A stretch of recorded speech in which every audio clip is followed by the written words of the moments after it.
Alrighty, so what's up, everybody, and welcome back to another episode of Let's Talk Bulls podcast. My name is Corey. Happy belated Mother's Day to everybody's family out there, to all the mothers out there. Shout outs to any mothers that may watch the channel here. Shout outs to you guys.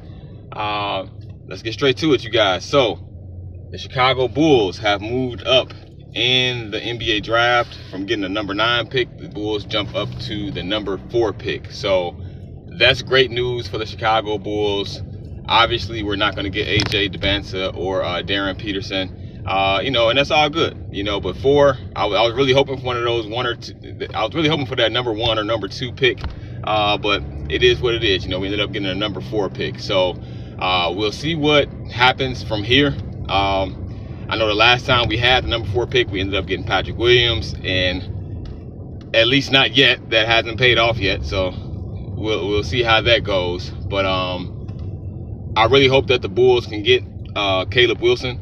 I think that would be a really good pick for us. I like his engine. I like his mentality. I feel like his playing style really fits what the city of Chicago likes to see in its players. Hard-nosed, defensive mentality. Let's get it done. Let's go out there and play our hardest. Let's go out there and get this W real quick. Let's go out here and give it our all. Kind of like that Joakim Noah energy, but with more skills. That's what Caleb Wilson reminds me of. I mean, I see some comparisons of people saying, he's like a Kevin Garnett or like a Giannis possibly, and that's cool too. I mean, if he can come out and be a Kevin Garnett or a Giannis, I mean, that would be fantastic. But from what I can see, he kind of reminds me, he kind of has that Joakim Noah energy to him, not the best shooter. But he has a lot of other fundamentals and a lot of other skills that he brings to the table, closer to the rim, kind of like that mid-range game, can pass out of the post and things like that. He has a good motor, great team player. He can get his teammates fired up around him, and just a player that the city of Chicago can root for. He's one of those players that you love to have on your team.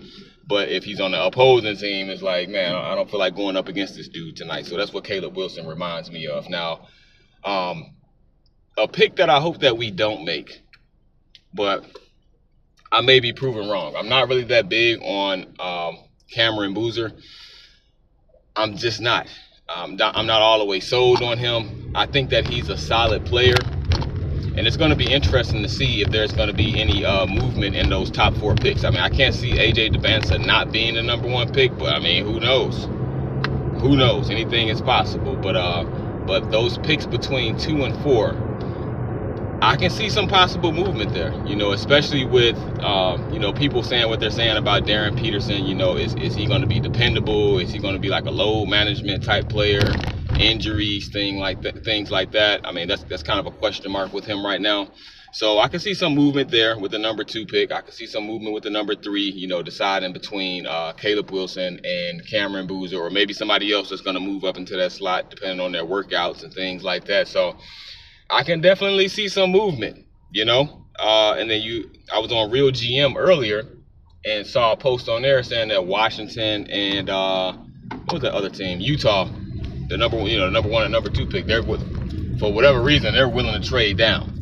Okay, so what I'm hearing with that, with the Washington Wizards at least, is that I don't know if Anthony Davis is quite sold on what they're trying to do there. Even if they do, they do have the number 1 pick now, but I just don't think that he's all the way sold on what the Washington Wizards are building there. So, I mean, I think that would be a solid squad. If Anthony Davis is healthy, you always have to give that disclaimer with him because he's. Sorry, you guys, it's sunny out here. Got to change these settings on my phone here. But with Anthony Davis, you never know how many games he's going to play on any given season. He's known to miss a lot of games, But if Anthony Davis can be healthy, along with AJ Dybantsa, and you assume he averages at least about 20 points for his rookie season, and then plus a healthy Trae Young as well, and Alex Sarr as well, who was a former number 1 pick a few years ago. That will be a really solid squad, especially in the Eastern Conference, But it doesn't. I mean, from what I'm hearing so far, it doesn't seem like Anthony Davis is too sold on that idea, And I get it, Anthony Davis, he's a champion with the Lakers, a veteran player, and maybe I'm pretty sure his mindset isn't to be restarting with a with a rebuilding team, with a young team. So I get it. But I think it would be a solid squad though if he decided to stay there. So we'll see what happens with that. So I can. Anything is possible with the NBA. Ever since I saw that Luka Doncic trade last year, it's like, hey, anybody can be moved, any draft pick can be traded. So anything is possible. So we'll see if Washington ends up trading down. We'll see if Utah ends up trading down. And I think it would be nice. I don't know what we would package up. I don't know what trade we would make, but I think if the Bulls can get that 2 or 3 spot, if somehow we can get ourselves in between there, because I think what's going to happen, and it would suck if this happened, but I think what can possibly happen, and Caleb Wilson, a lot of people have him slotted at number 4 or number 3, but I think more so number 4 behind Cameron Boozer. But what can happen is, Caleb Wilson goes out there, balls out, does his thing in the workouts and things like that, proves himself to be a great player, and then he moves, his draft stock goes up. So now instead of looking at him like he's the number 4 pick, they might be saying, man, is this guy number 2, number 3? Is he number 1? So that's what I'm kind of fearful of right there for the Bulls. He would be a great pick at number 4. I hope that he can stay there. But hey, if his draft stock goes up, it goes up, right? And I can definitely see that happening with him. And like I said, I can see some movement with Patterson as well. Right now I feel like he's kind of a lock, but who knows? Maybe he might slip. Kind of like what's his name, Ace Bailey did last year. I think Ace Bailey was slotted. Man, I'm super ashy right now. Look at that. Man. Anyway, I'm getting off work. Y'all cut me some slack. Anyway, like Ace Bailey last year, he was slotted to go like top 2, top 3. I think he was a speculation that he could be number 1 or whatever, but then he ended up slipping to the Utah Jazz. So I don't know. Maybe that may happen with somebody that's slotted to be a top 4 pick in this 2026 NBA draft, but we'll see. So I saw a video of Caleb Wilson, a workout video of him, man, he looking like a beast. I'm like, dang, like take this video down, what I'm saying? Like, just thinking selfishly as a Bulls fan, like, man, look, take that video down, man. You don't need nobody, you don't need to be showing the world no more yourself. Let them just look at your highlights from UNC and just call it a day. You know what I'm saying? Because, this dude out here putting out a mixtape, and it's like, man, your stock might go up just off this video right here. Like, oh man, okay, Memphis might look at it like, okay, we want to take him number 3, or who got number 2? Who is that? Utah Jazz. I might look at it like, okay, we want to take Caleb Wilson now. So I hope that the Bulls can get him. He would fit very well. I think he would be a better fit than Cameron Boozer. I'm just not that sold on him. I can't even really explain why. I'm just not that sold on Cameron Boozer, though. I don't know. He kind of reminds me. He's more athletic. I don't know, man. He kind of puts me in that mindset of like Wendell Carter Jr. Not a terrible player at all, but I don't know. We'll see. I hope for the best for Cameron Boozer, but I don't know I don't know what to really think about him. I don't really want the Bulls to select him. I would like for the Bulls to go with Caleb Wilson. And then with their 15th pick, that's kind of a toss-up. I don't know who's going to still be available, but I'm assuming that number 15 and then even their second round picks, I think it's pick number 36 or 38, and then even further one in the second round. So hopefully all their picks, especially the first 2 in the first round, can be solid picks. Hopefully Caleb Wilson can grow into an all-star player. I really believe that he can. He looks like he has the skill set, and most importantly, the mentality and the drive to become an all-star player. So we'll see what the Bulls do. Even if we end up moving, Buzelis and Giddey, fresh new start. Hopefully Buzelis can stay. But now I will say this about Buzelis, okay? Now, I don't know why, and they do this same thing with Patrick Williams. I don't know if it's the coach's decision. I don't know. Buzelis is a small forward. I don't understand why he's been playing so much power forward. I don't understand that. Even when Lauri Markkanen was here, they kept putting him at power forward and center. And it's like, I understand, he's 6'10", 6'11", Lauri Markkanen I'm talking about here. But the way that he plays, Lauri Markkanen has more of kind of like a finesse. He likes to shoot, cut to the rim. He's really more of a three, in my opinion, Lauri Markkanen. Really more of a three. I mean, he's not super fast or whatever, but he's really more of a three. But I think that they should definitely use Buzelis as a small forward rather than a power forward. I don't know what's going on with that. They do the same thing with Patrick Williams sometimes too. They put him in at power forward a lot. I'm like, Patrick Williams is a small forward. So that's my take on that situation. But if the Bulls can select Caleb Wilson, and start him at the power forward, start Buzelis at the small forward. I don't know who their shooting guard would be. Maybe draft one. I don't know who their shooting guard would be. Put Josh Giddey at the point. At the center, I'm not sure who that would be. Maybe Jalen Smith or somebody. I don't know. Maybe Nick Richards. I don't know. We'll see who we draft. But that would be a start. At least we would have a power forward and Caleb Wilson, small forward and Buzelis, point guard and Josh Giddey, and just kind of build around that, going forward with that little, with those three players right there. So, looking forward to seeing who the Bulls draft, and also still floating around out there with the Bulls. We still don't have a GM. We still don't have a coach. So, looking forward to seeing who we're going to select for those areas as well. But I'm glad that we moved up from number 9. I mean, as I've stated in several of my previous videos on here, you guys feel free to check those out. Make sure you guys hit that subscribe button too. But as I've stated in my previous videos on here, even if we did stay at that number 9 slot, I'm pretty sure that we could have found somebody solid. But it's even better that we moved up to 4 through the draft, through being lucky with the draft lottery.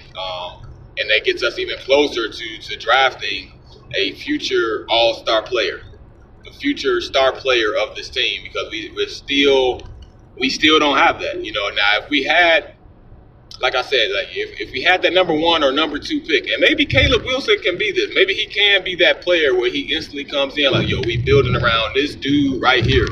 This is our guy right here. This is who we're building around. Because we kind of have that with Buzelis, but not really. People kind of say it, but you kind of get the energy. You're like, I don't know. Buzelis, great player, but I don't know. He hasn't really sold me on being the star of the team yet. He has the potential to do so, but these first 2 seasons, I'm not all the way sold on it. I don't think most people are really sold on Buzelis as the star player of the Chicago Bulls. I mean, he can develop into that one day, of course, and I hope that he does. But I don't all the way see it yet. But with Caleb Wilson, I would say give him a year to really see if he can fit that mold. But with AJ Dembinsa, definitely yes.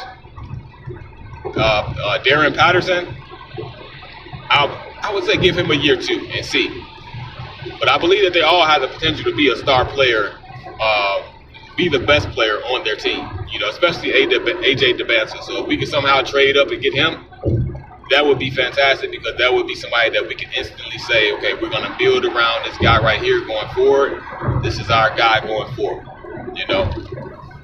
So the Bulls still need that, and I'm hopeful that somebody on this team right now, whether it be Josh Giddey, whether it be Matas Buzelis, or whoever we end up drafting, that they can develop into that go-to star player. All right, so now, as far as coaching, I'm starting to hear, I was listening to somebody the other day, I don't know who this was, I forgot what, I was listening to either I was listening to some other Bulls podcast or some ESPN podcast or something here on YouTube. And what they said completely aligned with the same ideas that I have. Like, hey, you need a defensive-minded coach, okay? If you want to succeed in the NBA, you need a defensive-minded coach. Now, of course, you want to have a good offense too. You want to, have some good ball movement and all of those good things. But really, the success really starts on the defensive end. I mean, you look at what's going on in the playoffs right now with OKC completely destroying the Lakers. Fantastic defense. You look at the New York Knicks, great defense. They're destroying. Who did they just sweep? The Philadelphia 76ers. Okay, it's still about defense. I know nowadays it's all about shooting 100 threes a game and stuff like that. But at the end of the day, that defense still matters. It still matters. So hopefully, whoever we hire as coach, whoever it may be, just come in with a great defensive mindset. Come in with a mentality of next man up. Let's get it done. Let's get this win. Let's win as many games as possible. Hold everybody accountable. But at the same time, develop the players on both ends of the floor, defensively and offensively. So I still can't think of who that was I was listening to the other day. Maybe it was Stephen A. Smith. I don't know. But they made a good point about Thibs. No, it was Stacey King, I believe. I think it was Stacey King I was listening to his Give Me the Hot Sauce podcast. And in that video, he was mentioning how Coach Thibs has a shelf life. You hire, let's just say that the Bulls rehire Thibs, which I think would be a fantastic choice. That would be a great choice. Now, I kind of disagree. I kind of agree with Stacey King. I get what he means, but I kind of disagree with him too. That Thibs has a shelf life, because I can see how that can get old over time. Somebody consistently kind of just nitpicking and or like kind of micromanaging. Even if you are having a lot of success, I can see how that could get old. People can get tired of that. But when you look at what makes me think that that's really not all the way true is that when you see his former players speak of him, Taj Gibson, especially former Chicago Bulls, Taj Gibson, Luol Deng, Derrick Rose, Kurt Heinrich, Kyle Korver. Everybody.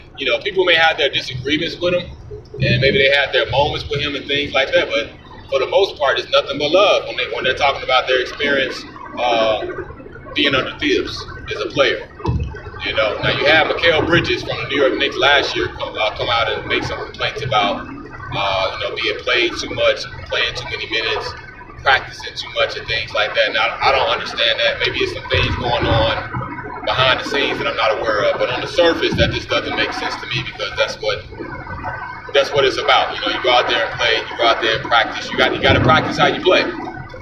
So, but anyway, yeah, I feel like Thibs would be a great coach.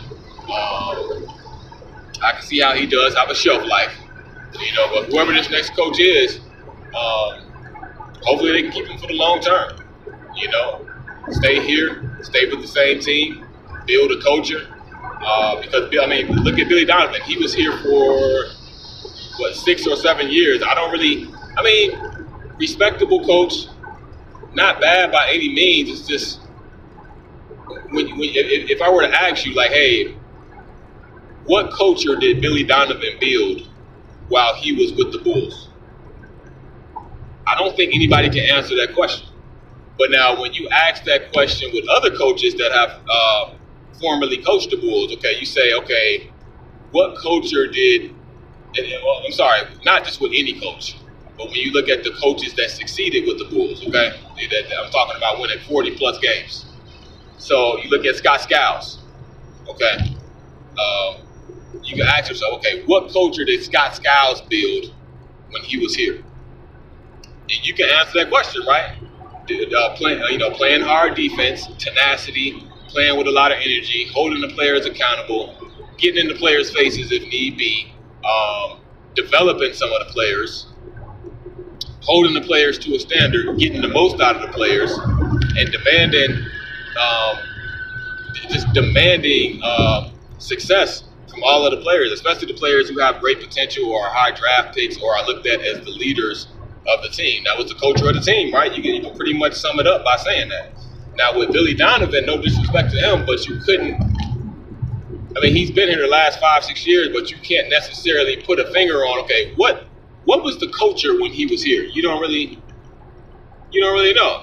I'm pretty sure there's some behind the scenes stuff that goes on that the fans are not aware of, but at least on the surface and on a basketball court, there was really no culture, Okay, now we talked about Scott Skiles. Now with Tom Thibodeau, ask yourself, what was the culture when he was here? Pretty much the same thing as Skiles, but a little different. Phil Jackson, what was the what was the culture of the team like when he was here? Same thing to a certain extent, but with a bigger philosophical twist to it, with Phil Jackson. So you asked that about the other coaches, Jim Boylan, Tim Floyd, Bill Cartwright, in my opinion, Billy Donovan. I don't really know what to say about Vinny Del Negro. He wasn't bad, but I would kind of throw him in there too. He didn't really, I don't know. I don't know what his culture was. I don't know what culture he built. So the Bulls need a coach to come in that's going to help this team build a culture, okay? Help this team build an identity. When players play them, like for the last 5, 6, 7, 8 years, I feel like when people have played the Bulls, it's like, I don't even know what they even think, when they see the Bulls on the schedule. Like, they probably just look at the schedule like, oh, okay, going to Chicago, eat some deep dish, get some deep dish pizza and some of that Chicago food, maybe go to the club or something, or go out and enjoy the city of Chicago. I don't even think they're thinking about the team like that, to be honest with you. They see Chicago on the schedule, and it's like I don't think they really see an identity. They just look at the city like, oh, Chicago, a beautiful city, okay, nice nightlife, nice restaurants, things like that.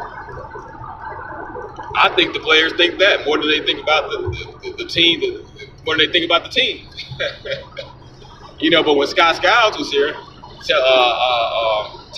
Tom Thibodeau was here, you see I'm pretty sure when those opposing players saw the Bulls on their schedule, they're like, oh man, I gotta go up against Nocioni, Luau James. Man, they about to be playing super hard defense. I gotta go up against Joakim Noah with his energetic self. I gotta go up against, Dennis Rodman, man, he grabbing every rebound, all in your face, talking stuff all game. I gotta go against D Rose, one of the fastest players, if not the fastest player in NBA history. So on and so forth, because that's when our teams, when we were successful, we had an identity. Okay, we were known as hard-nosed. We're gonna go out there and play defense. We're gonna go out there and play hard. We're gonna go out there and try to get this win, even if some of our players are injured. Okay, so I'm pretty sure the players back then that were playing against us, they were like, oh man, like we got our hands full tonight, y'all. I'm pretty sure that was their first thought versus, oh, we in Chicago tonight, y'all. Let's get it. Let's have a good time. Let's go to the club. Let's go get something to eat. That's, to be honest with you, I think for the last 7, 8 years or so, that's kind of what people view Chicago as. Not that it's just going to be an easy win or the team suck or trash or it's trash or something like that, but I don't think they really looked at us as anything, So we need a coach that can get that identity in here, that can just really push that on our team. And a lot of times when you have a player like a Caleb Wilson, just like with Joakim Noah, just like with Kevin Garnett, and other players who have that type of mentality and that drive, it really gets into the other players as well, in my opinion, So, whoever this next coach is, hopefully they can have that type of mentality to just instill those types of values into this young Chicago Bulls team, because this is the perfect time to do it, because you have a bunch of young players. You got a bunch of 1 year, 2 year, maybe we're going to have 4 rookies this year. 18, 19, 20-year-olds. These players are still able to be taught things, to be mentored. They're still fresh in the league pretty much, so they can be taught a lot of things, And oftentimes when you get a coach coming in that's very defensive-minded, that holds players to a standard or holds them accountable, a lot of the veteran, that doesn't go over too well with a lot of the veteran players, because they've been there, done that. They're comfortable in their ways and stuff like that. Now here comes somebody holding them to a standard. Here comes somebody pointing out something like, hey, nah, you need to do this better. You need to do that better. And they're like, oh, no, and no coach has told me this since I've been in the NBA. Nobody has really pushed this, or nobody's really pushed defense that has coached me, at least, since I've been in the NBA, and that rubs a lot of the players the wrong way. So this is the perfect opportunity for the Bulls to get somebody like that. And like Stacey King said, I can see how people say that Tom Thibodeau has a shelf life, but I get it, but then when you look at coaches like Popovich, you look at coaches like Steve Kerr, you look at coaches like Eric Spoelstra. I mean, they're not pushovers by any means. You know what I'm saying? They have a certain sternness to them. They have a certain seriousness to them. They hold their players accountable at least very well. They hold them to a standard. And they've been in the well, Pop. I mean, well, he stepped aside because of his health, unfortunately. But yeah, those types of coaches are needed in the NBA. Especially with the Chicago Bulls team. And it is a shame that does seem to be a common theme that coaches like that. If you're not winning a championship, that is, coaches like that do seem to have a shelf life. And oftentimes, I mean, we saw it with the Bulls when Thibs was the coach here. He was the coach here, and the Bulls let him go. Hired Fred Hoiberg, which was like a breath of fresh air, for the Chicago Bulls in comparison to Thibs. And for a moment, I'm not gonna lie, when I saw Hoiberg come over, I'm like, okay. He was talking about how he was gonna really put an emphasis on offense and moving the ball and stuff like that. And that's not something that Thibs really emphasized. Thibs was more so, run these plays, which is good. Run these plays, but Thibs was more so on a defensive end. So when Hoiberg came in and he was talking about spreading the ball more, you could definitely see that was kind of like a hole in Thibs coaching to a certain extent. If he doesn't have those players that just naturally have it, like a Derrick Rose, Jimmy Butler wasn't the player that he is today back then. But, if he doesn't already have that firepower on a team to provide that offense, I think that's kind of a hole in Thibs' coaching right there, the offensive end. The ball doesn't move a lot, So when we got Hoiberg, I instantly saw it. Those first couple of games when we had Hoiberg, the ball was just moving. Moving. I was like, I like this. It was nice. But then eventually, that was exposed. Jimmy Butler. Who was that? Was that Rajon Rondo? Some of the other players. They were obviously disagreeing with Fred Hoiberg. I think it was D Wade on that team. I think D Wade was on there too. But anyway, yeah, a lot of the players disagreed with Fred Hoiberg's coaching approach because then at that time they felt like he was. I think Jimmy Butler was quoted as saying, man, you need to coach us harder. Basically you soft, to his face, and it was to a certain extent it was true. So that's the shelf life stuff for you right there. You have a team that's used to a certain type of coach, being held to a standard. Now you get a coach like Hoiberg, and no offense to him, but you get a coach like Hoiberg coming in, and he's mellowed out, just real chill, stuff like that, and he just want to spread the ball and kind of play halfway defense, when you got certain players on your team with a certain mental with a certain mental approach, like a Joakim Noah or a Caleb Wilson, which I hope the Bulls get, like a high energy type player, that's not. I can see that not sitting well with them. You know what I'm saying? Because they used to being held to that standard. That's what drives them. You know what I'm saying? To a certain extent, in regards to the coach. So we'll see, man. I hope that we hire a good coach.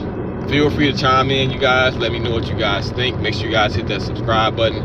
Hopefully you guys can hear me on here. I'm getting off work. I'm on the expressway. Hopefully it's not too loud and all that stuff. But yeah, let me know what you guys think in the comments, man. I will reply to your comment.